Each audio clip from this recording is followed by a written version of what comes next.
नमस्कार, मैं हूं डॉक्टर अभय संघी और आज हम पढ़ने वाले हैं फिजियोलॉजी ऑफ द किडनी। क्या पढ़ने वाले हैं? फिजियोलॉजी ऑफ द किडनी कि किस तरीके से हमारी किडनी में जो है कई सारी जो है फंक्शंस जो वो परफॉर्म कर रही होती है, वो कैसे होता है। जैसे कि हम जानते हैं कि कौन कौन से फंक्शंस हमारी किडनी जो है परफॉर्म कर रही होती है। तो देखिए, एक तो ये क्या करती है, प्रेशर और वॉल्यूम को मेंटेन करके रखती है ना, हमारे हमारे ब्लड का वॉल्यूम को मेंटेन करती है और इसी से वो क्या मेंटेन होता है, हमारा ब्लड प्रेशर मेंटेन होता है। उसमें किडनी एक इंपॉर्टेंट रोल प्ले करती है। तो किस तरह से वो ये काम कर पा रही है वो हम डिस्कस करेंगे। इसके अलावा फ्लूइड की कंसंट्रेशन को भी क्या करती है, मेंटेन करके रखती है। वो कैसे कर पाती है? इसके अलावा कुछ मेटाबॉलिक फंक्शंस भी ये हमारी किडनीज जो है परफॉर्म करती है। जैसे कि आरबीसी का फॉर्मेशन कहीं ना कहीं जो है इफेक्ट होता है हमारी किडनीज के फंक्शंस पे। वो कैसे होता है वो हम समझेंगे। इसके अलावा और कौन कौन सी मेटाबॉलिक फंक्शंस है जो हमारी किडनीज परफॉर्म कर रही होती हैं, किस तरीके से मेटाबॉलिक रिएक्शंस जो है, मेटाबॉलिक एक्टिविटीज जो है हमारी बॉडी की किडनी पर आधारित होती हैं, किडनी पर बेस्ड होती हैं, वो हम पढ़ने वाले हैं। तो किडनी के फंक्शंस बेसिकली हम यहाँ पे पढ़ेंगे। तो आइए समझते हैं। सबसे पहले जो एक मैकेनिज्म यहाँ पर होता है हमारी किडनी में होता है, बहुत important mechanism, that is called रास पाथवे। दैट इज कॉल्ड क्या? रास पाथवे। रास मतलब क्या? देखिए इसका फुल फॉर्म समझिए। रास मतलब क्या है? यहाँ पे renin renin angiotensin, renin angiotensin aldosterone system. Okay, तो ये होता है इसका full form, renin angiotensin aldosterone system. Kidney में क्या होता है, ये वाला जो पाथवे होता है, इसका मेन काम ये होता है, जब हमारा बॉडी का ब्लड प्रेशर कम होता है तब ये क्या होता है, एक्टिवेट होता है। ठीक है, तो इसको ट्रिगर कब मिलेगा? जब हमारा बॉडी का ब्लड प्रेशर कम होगा। और जब हमारा बॉडी का ब्लड प्रेशर कम होगा यानी बीपी कम होगा, तो हमें एक बात पता है कि जो हमने देखा था ना लूप ऑफ हेनले, उसमें ये जो ascending limb of loop of Henle, और यहाँ क्या होती है, डीसीटी। तो इसके जंक्शन पे क्या प्रेजेंट होते हैं? कुछ मैक्यूला डेंसा सेल्स। क्या प्रेजेंट होते हैं? कुछ मैक्यूला डेंसा सेल्स। ठीक है, कुछ मैक्यूला डेंसा सेल्स प्रेजेंट होते हैं। मॉनिटर करते हैं कि साल्ट का कंसंट्रेशन कैसा क्या चल रहा है रीनल ट्यूब्यूल में, है ना, इस डक्ट में। ये वो चेक कर रहे होते हैं। अब जैसे ही बीपी कम होगा, मैक्यूला डेंसा सेल्स को पता चलेगा, ये अपना सिग्नल भेजेंगे। किसको भेजेंगे? ये भेजेंगे जक्स्टाग्लोमेरुलर सेल्स को भेजेंगे। किसको भेजेंगे? जक्स्टाग्लोमेरुलर सेल्स को। ठीक है, जो कहाँ प्रेजेंट होते हैं? एफरेंट आर्टेरियोल पे। एफरेंट आर्टेरियोल पर हमारे प्रेजेंट होते हैं जक्स्टाग्लोमेरुलर सेल्स। क्या प्रेजेंट होते हैं? Juxtaglomerular cells. ये क्या करते हैं, ये जब जैसे ही बीपी कम हुआ, मैक्यूला डेंसा सेल ने क्या किया, इन जक्स्टाग्लोमेरुलर सेल्स को स्टिमुलेट किया। इन सेल्स ने क्या किया? रेनिन का सिक्रेशन किया। क्या किया? रेनिन का सिक्रेशन किया। और जब रेनिन का सिक्रेशन होगा, तो रेनिन बेसिकली क्या होता है? Renin is just a hormone. ये रेनिन क्या करता है? दिस रेनिन हमारे ब्लड में होता है एक एंजियोटेंसिनोजन। क्या होता है? एंजियोटेंसिनोजन। ठीक है, ये एंजियोटेंसिनोजन जो कि हमारा लीवर बनाता है, ये एक तरह का प्रोटीन है, इसको कन्वर्ट करता है एंजियोटेंसिन 1 में। किसमें कन्वर्ट करेगा? एंजियोटेंसिन 1 में। कौन करेगा? ये रेनिन क्या करेगा? एंजियोटेंसिनोजन को कन्वर्ट कर देता है एंजियोटेंसिन 1 में। किसमें? एंजियोटेंसिन 1 में। और फिर ये एंजियोटेंसिन 1 लंग्स में जाकर के काय में कन्वर्ट हो जाता है? एंजियोटेंसिन 2 में। उसका एंजाइम का नाम होता है एंजियोटेंसिन कन्वर्टिंग एंजाइम। क्या बोलते हैं उसको हम? एंजियोटेंसिन कन्वर्टिंग एंजाइम, जो कहाँ होता है? लंग्स में होता है। ये क्या करता है एंजाइम? एंजियोटेंसिन 1 को कन्वर्ट कर देगा एंजियोटेंसिन 2 में, जो क्या करता है? एक पावरफुल वेसोकॉन्स्ट्रिक्टर होता है। क्या होता है? एक तरह का पावरफुल वेसोकॉन्स्ट्रिक्टर। ओके, जो क्या करता है? ब्लड वेसल्स को क्या करेगा? कॉन्स्ट्रिक्ट करेगा। और जब ब्लड वेसल कॉन्स्ट्रिक्ट होंगी तो सिंपल सी बात है, ब्लड प्रेशर बढ़ेगा। ठीक है, ग्लोमेरुलर फिल्ट्रेशन रेट भी बढ़ जाएगा। साथ ही क्या करता है, ये जो एंजियोटेंसिन 2 है ना, ये स्टिमुलेशन देता है किसको? हमारी जो किडनी, ये जो प्यारी सी हमारी किडनी है, इनके ऊपर जो ये सुप्रारीनल ग्लैंड्स दिख रही है आपको, इन सुप्रारीनल ग्लैंड्स को ये स्टिमुलेशन देता है क्या सिक्रेट करने के लिए? एल्डोस्टेरोन। क्या? एल्डोस्टेरोन। ठीक है, तो एक तो एंजियोटेंसिन 2 ने क्या किया? ब्लड वेसल्स को कॉन्स्ट्रिक्ट किया। दूसरा क्या करा? स्टिमुलेशन दे दिया। किसके लिए? For the release of aldosterone. और जब एल्डोस्टेरोन सिक्रेट होगा तो अब एल्डोस्टेरोन क्या करेगा? अब समझिए। अब आता है ग्राउंड में कौन? एल्डोस्टेरोन। एल्डोस्टेरोन क्या करता है, ये जो है प्रिंसिपल सेल्स, कहां पर? जो हमारी कलेक्टिंग डक्ट्स होती है। क्या होती है? Collecting ducts of nephron. ठीक है, ये क्या करती है, ये क्या करता है, जो हमारी नेफ्रॉन के कई सारे मिलियंस में नेफ्रॉन्स है, उनकी कलेक्टिंग डक्ट्स में ये वर्क करेगा। क्या करेगा वहां पर प्रेजेंट होती है प्रिंसिपल सेल्स, ठीक है। कलेक्टिंग डक्ट में क्या प्रेजेंट है, प्रिंसिपल सेल्स। वो प्रिंसिपल सेल्स को ये क्या करेगा, एक्टिवेट करेगा, ठीक है, स्टिमुलेट करेगा, जिससे क्या होगा, ये प्रिंसिपल सेल्स क्या करती हैं, सोडियम आयन को तो रीएब्जॉर्ब कर लेंगे। मान लीजिए ये हमारा है कलेक्टिंग डक्ट, है ना, कलेक्टिंग डक्ट, ओके। अब देखिए ये रीनल ट्यूब्यूल क्या करती है, यहां से क्या होगा, Na+ क्या हो गया, रीएब्जॉर्ब हो गया। अब Na+ को रीएब्जॉर्ब करने के लिए क्या होता है, यहाँ पे इसको बैलेंस करने के लिए K+ को ये क्या करती है, सीक्रेट कर देती है, ठीक है। तो K+ तो क्या चला जाएगा रीनल ट्यूब्यूल के अंदर, और Na+ क्या हो जाएगा, बाहर हो जाएगा। Na+ बाहर आ जाएगा रीनल ट्यूब्यूल से, रीएब्जॉर्ब हो जाएगा। साथ ही क्या होगा, इस सोडियम को फॉलो करते हुए क्या होगा, साथ ही क्या एब्जॉर्ब हो जाएगा, वाटर, ठीक है। वाटर भी क्या होगा, रीएब्जॉर्ब। अब देखिए जब वाटर रीएब्जॉर्ब हो रहा है ना, Na+ रीएब्जॉर्ब हो रहा है, तो वाटर जब रीएब्जॉर्ब होगा तो ब्लड का वॉल्यूम तो वैसे ही बढ़ जाना है, और जब ब्लड का वॉल्यूम बढ़ेगा तो ब्लड का प्रेशर बढ़ जाएगा। तो अभी क्या हुआ था, हमारा ब्लड लो हो गया था, जिसकी वजह से पूरा जो रास मैकेनिज्म स्टार्ट हुआ है ना। तो अब जैसे ही यहाँ पे क्या हुआ, H2O एब्जॉर्ब हो गया, वाटर रीएब्जॉर्ब हो गया, ब्लड का वॉल्यूम बढ़ गया, ब्लड प्रेशर क्या हो जाएगा, अब नॉर्मल पे आ जाएगा, ठीक है। अब ब्लड का प्रेशर क्या आ जाएगा, यहाँ पे नॉर्मल, क्या आ जाएगा, नॉर्मल, ठीक है। तो ये होता है रास पाथवे, दिस इज कॉल्ड रास pathway, renin angiotensin aldosterone system pathway, ठीक है। जो कब एक्टिवेट होता है, जब हमारा ब्लड प्रेशर लो हो जाता है, तो मैक्यूला डेंसा सेल्स क्या करते हैं, स्टिमुलेशन देते हैं किसको, जेजी सेल्स को। जेजी सेल्स बोले तो जक्स्टा ग्लोमेरुलर सेल्स, जो क्या सिक्रेट करते हैं, रेनिन हार्मोन। ये रेनिन हार्मोन क्या करते हैं, एंजियोटेंसिनोजन, है ना, एंजियोटेंसिनोजन प्रोटीन को, जो कहाँ बनता है, हमारे लीवर में, है ना, वो ब्लड में रहता है, तो वो एंजियोटेंसिनोजन प्रोटीन को कन्वर्ट करता है हमारा रेनिन किसमें, एंजियोटेंसिन 1 में, एंजियोटेंसिन 1 में।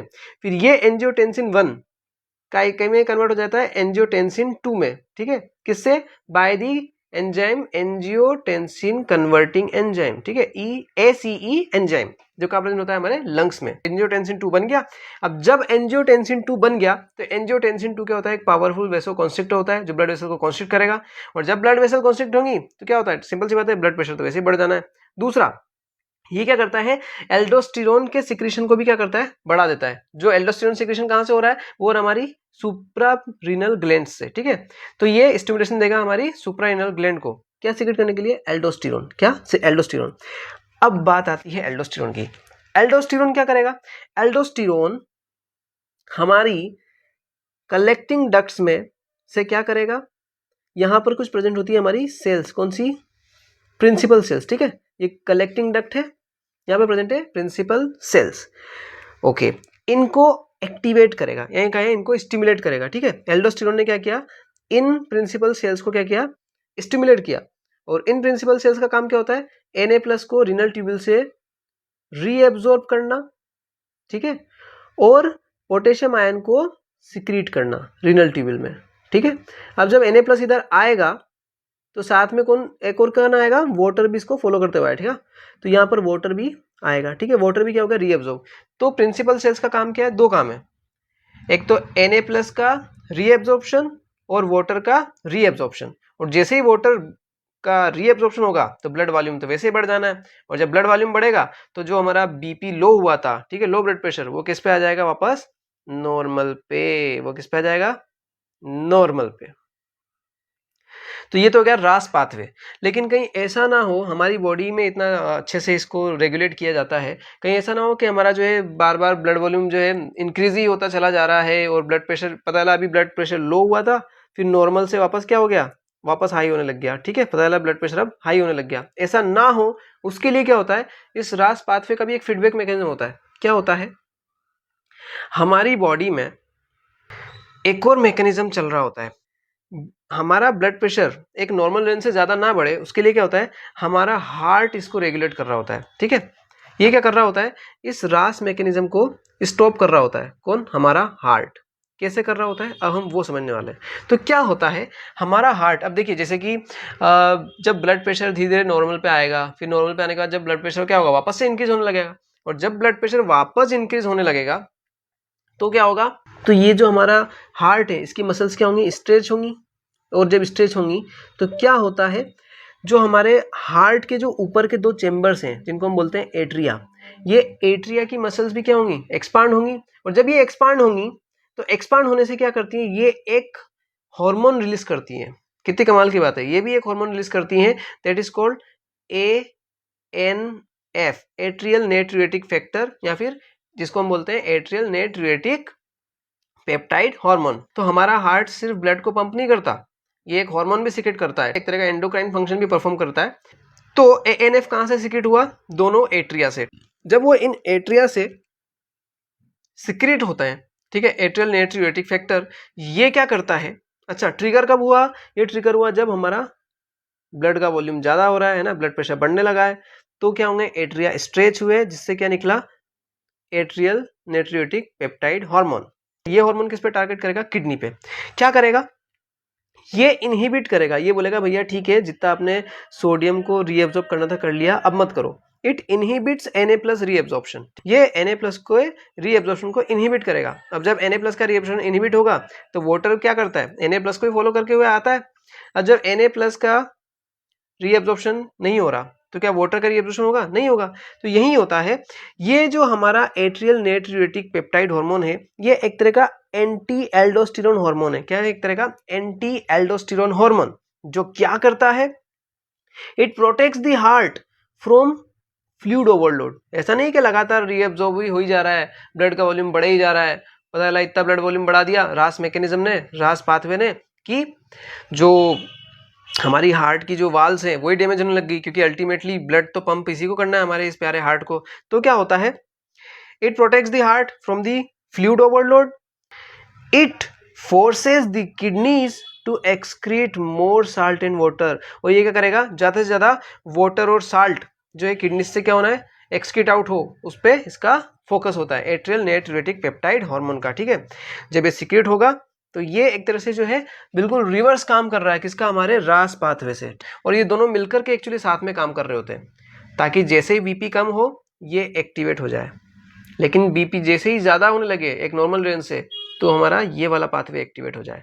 और इस तरीके से ये दोनों आपस में क्या करते हैं? एक बैलेंस बना के रखते हैं। क्या रखते हैं? एक तरह का बैलेंस बना के रखते हैं, और जिसकी वजह से हमारा ब्लड का जो प्रेशर है वो कितना रहता है? एक नॉर्मल रेंज पर रह पाता है। अब आगे बात करते हैं। अच्छा, आपने ना एक और पाथवे सुना होगा, एक और आपने सुना होगा वैसोप्रेसिन, एंटी डाययूरेटिक हार्मोन है ना, उसको भी समझ लेते हैं क्या होता है। अच्छा, ये भी हमारा जो है ब्लड के वॉल्यूम को बढ़ाने का काम करता है। ठीक है, ये क्या करता है? जब मान लीजिए आपकी बॉडी में डिहाइड्रेशन हो रहा है, क्या हो रहा है? आपकी बॉडी डिहाइड्रेट हो गई, ठीक है, जो कि गर्मी के दिनों में अक्सर होता है। अब ऐसे में क्या होता है? हमारे ब्रेन में ना एक पार्ट होता है that is called hypothalamus. Okay, hypothalamus में कुछ ऐसे रिसेप्टर्स प्रेजेंट होते हैं जो ये देख लेते हैं एक्चुअली क्या होता है। जब हमारी बॉडी डिहाइड्रेट होती है ना, तो हमारा ब्लड जो है उसमें वाटर का अमाउंट कम होगा। अब जो उसमें वाटर का अमाउंट कम होगा तो हमारा ब्लड क्या है? एक लिक्विड है। और जब वाटर कम है, जब वाटर कम है तो ब्लड क्या हो जाता है? हमारा थोड़ा सा थिक हो जाता है। क्या हो जाता है? थोड़ा सा थिक। और ये ब्लड की थिकनेस को कौन मेजर कर लेता है, कौन डिटेक्ट कर लेता है? हमारे ब्रेन में प्रेजेंट हाइपोथैलेमस। वो हाइपोथैलेमस क्या करता है फिर? हमारी पिट्यूटरी ग्लैंड को स्टिमुलेशन देता है। वो भी कौन से पार्ट को? पोस्टीरियर पार्ट को। ठीक है, पोस्टीरियर पिट्यूटरी। पोस्टीरियर पिट्यूटरी क्या करती है? एक हार्मोन सिक्रेट करती है। फिर देखिए, हमारी बॉडी डिहाइड्रेट हो रही है, ब्लड जो है वो थिक हो रहा है, और बॉडी डिहाइड्रेट हो रही है और ब्लड थिक हो रहा है और ब्लड का वॉल्यूम कम हो रहा है। अब ऐसे में क्या होता है? हमारी पोस्टीरियर पिट्यूटरी ग्लैंड क्या सिक्रेट करती है? Anterior diuretic hormone. ये क्या करता है? इस कलेक्टिंग डक्ट में जाता है। जब जैसे ही ये एंटी डायूरेटिक हार्मोन का सिग्नल मिलता है इन सेल्स को, ये सेल्स क्या करती हैं? तेजी से वाटर को क्या करने लगती है? रीएब्जॉर्ब करने लगती है। वाटर को क्या करने लगती है? रीएब्जॉर्ब। जिससे क्या होता है? वाटर ज्यादा क्या हो जाता है? एब्जॉर्ब हो जाता है, और ब्लड का वॉल्यूम वापस क्या हो जाता है? मेंटेन हो जाता है। तो इस तरीके से जो हमारा एंटी डायूरेटिक हार्मोन है, ये भी क्या करता है? हमें ब्लड के वॉल्यूम को बढ़ाने का काम करता है, हमारी बॉडी को डिहाइड्रेट होने से बचाता है, और कहीं ना कहीं ये क्या करता है? हमारे यूरिन को कंसंट्रेट करता है। यूरिन क्या हो रहा है यहाँ पे? कंसंट्रेट। ठीक है, यूरिन क्या हो रहा है? अब जो यूरिन निकलेगा वो कैसा निकलेगा? कंसंट्रेटेड निकलेगा। ठीक है, कैसा निकलेगा? कंसंट्रेटेड। ओके, अब देखिए, अब इसके आगे अपन डिस्कस करते हैं और कौन सा फंक्शन जो है हमारी किडनी परफॉर्म कर रही होती है। तो हमारी किडनी जो है वो कैल्शियम के एब्जॉर्प्शन में भी एक इंपॉर्टेंट रोल प्ले करती है। होता क्या है? जब हमारी बॉडी में, हमारे ब्लड में कैल्शियम का लेवल जब कम होता है, जब कैल्शियम का लेवल कम होता है हमारी बॉडी में तो क्या होता है, जो पैराथायरॉइड ग्लैंड है, ठीक है, जो थायराइड ग्लैंड के ठीक पीछे साइड प्रेजेंट होती है, that is called parathyroid gland, वहां से एक हार्मोन निकलता है, दैट इज कॉल्ड पेरथ हार्मोन। क्या निकलता है, एक तरह का पेरथ हार्मोन, ठीक है। ये कब निकलता है, जब हमारे ब्लड में कैल्शियम का लेवल क्या हो जाता है, कम हो जाता है। तो ये पेरथ हार्मोन क्या करता है, ये पेरथ हार्मोन डिस्टल कन्वोल्यूटेड ट्यूबुल पर जाएगा, ठीक है, और डिस्टल कन्वोल्यूटेड ट्यूबुल में प्रेजेंट जो सेल्स हैं उन सेल्स को स्टिमुलेट करेगा, और ये सेल्स क्या करती हैं, डिस्टल कन्वोल्यूटेड ट्यूबुल की सेल्स कैल्शियम को निकालेगी, ठीक है, रीएब्जॉर्ब करेगी Ca+2 आयन को। Ca+2 आयन को क्या कर रही है, देखिए यहाँ पे ये रीएब्जॉर्ब हो रहा है, Ca+2 आयन किससे, डिस्टल कन्वोल्यूटेड ट्यूबुल में से रीएब्जॉर्ब होगा, वो कहाँ जाएगा, वापस ब्लड स्ट्रीम में, ठीक है। This is the blood capillary, okay. और ये क्या पार्ट है हमारा, डीसीटी का ल्यूमेन, ये क्या है, डीसीटी का ल्यूमेन वाला पार्ट, ठीक है। तो इस तरीके से क्या करती है, कैल्शियम को भी रीएब्जॉर्ब करने का काम करती है। तो इस तरीके से हमारी किडनी क्या करती है, Ca+2 आयन के रीएब्जॉर्प्शन में भी हेल्प करती है in the influence of parathormone. कौन सा हार्मोन, पेरथ हार्मोन, इतना क्लियर। और ये सिर्फ पेरथ हार्मोन के इन्फ्लुएंस में नहीं काम करती, एक्चुअली क्या होता है, साथ में ये क्या करती है, ठीक है, Ca+2 तो भैया इसने एब्जॉर्ब कर लिया, लेकिन ये क्या करती है, जो हमारा विटामिन डी है, क्या विटामिन डी, वो अभी क्या है, इनएक्टिव फॉर्म में होता है, उसको एक्टिवेट करने का काम करती है। तो ये क्या करती है हमारी किडनी, ये विटामिन डी को भी एक्टिवेट कर देती है। और जब विटामिन डी इनएक्टिव स्टेज से एक्टिव स्टेज में आता है, तो ये एक्टिव विटामिन डी क्या करता है, हमारी स्मॉल इंटेस्टाइन में जाकर के क्या करता है, स्मॉल इंटेस्टाइन की सेल्स को स्टिमुलेट करता है कि भैया ज़्यादा से ज़्यादा कैल्शियम को क्या करो, आप एब्जॉर्ब करो। तो इस तरीके से हमारी किडनी Ca+2 को रीएब्जॉर्ब भी करती है और विटामिन डी को एक्टिवेट करके स्मॉल इंटेस्टाइन को ये मैसेज पहुंचाती है कि भैया मैं तो अपना काम कर ही रही हूँ, तुम भी क्या करो, कैल्शियम को ज़्यादा से ज़्यादा एब्जॉर्ब करो, है ना, उन न्यूट्रिएंट्स में से, उस फूड से जो हम फूड ले रहे हैं, उस फूड से ज़्यादा से ज़्यादा क्या करो, कैल्शियम को रीएब्जॉर्ब करो। तो इस तरीके से आप देख रहे हैं हमारी किडनी किन किन से कनेक्शन में रहती है। ये हमारे लंग्स से कनेक्शन में है, क्योंकि यहाँ पर क्या होता है, एक ACE हार्मोन होता है, ठीक है, एंजियोटेंसिन कन्वर्टिंग एंजाइम, वो कहाँ होता है, हमारे लंग्स में होता है, तो ये उससे कनेक्शन में है। इसके अलावा हमारे हार्ट से जो है ये कॉन्टेक्ट में रहती है। इसके अलावा हमारी इंटेस्टाइन के भी ये कॉन्टेक्ट में है, हमारी लीवर के भी ये कॉन्टेक्ट में होती है। तो इस तरीके से एक कम्युनिकेशन बनाने का काम करती है हमारी किडनी। अब समझ में आ रहा है कि हमारे इंटरनल ऑर्गन्स किस तरीके से अपने आप में कम्युनिकेट करते हैं, हमारी पूरी बॉडी का होम्योस्टेसिस मेंटेन करते हैं, और उसमें हमारा किडनी अपने आप में बहुत इंपॉर्टेंट रोल प्ले करता है। हमारा ब्लड प्रेशर रेगुलेट कर रहा है, ब्लड का कंसंट्रेशन, ब्लड का pH, और ये सारी चीज़ें मेंटेन कर रहा है, इलेक्ट्रोलाइट बैलेंस को मेंटेन कर रहा है। इसके अलावा और भी बहुत सारे काम करता है। एक हमारा ब्लड के फॉर्मेशन में भी एक इंपॉर्टेंट रोल प्ले करेगा। देखिए ये आ गया ये वाला पोर्शन। क्या होता है, एक बात हमें बहुत अच्छे से पता है कि हमारी किडनी लगभग 20% ब्लड, कार्डियक आउटपुट का 20% ब्लड कौन ले लेती है, हमारी अकेली किडनी ले लेती है, ठीक है, कार्डियक आउटपुट का 20%। इसका मतलब क्या हुआ, 1 मिनट में 5 लीटर ब्लड ट्रांसफर हो रहा है, कहाँ से, हमारे हार्ट से, जिसमें से 1 लीटर तो कौन ले जा रही है, हमारी दोनों किडनीज, ठीक है, दोनों किडनीज ले जा रही हैं।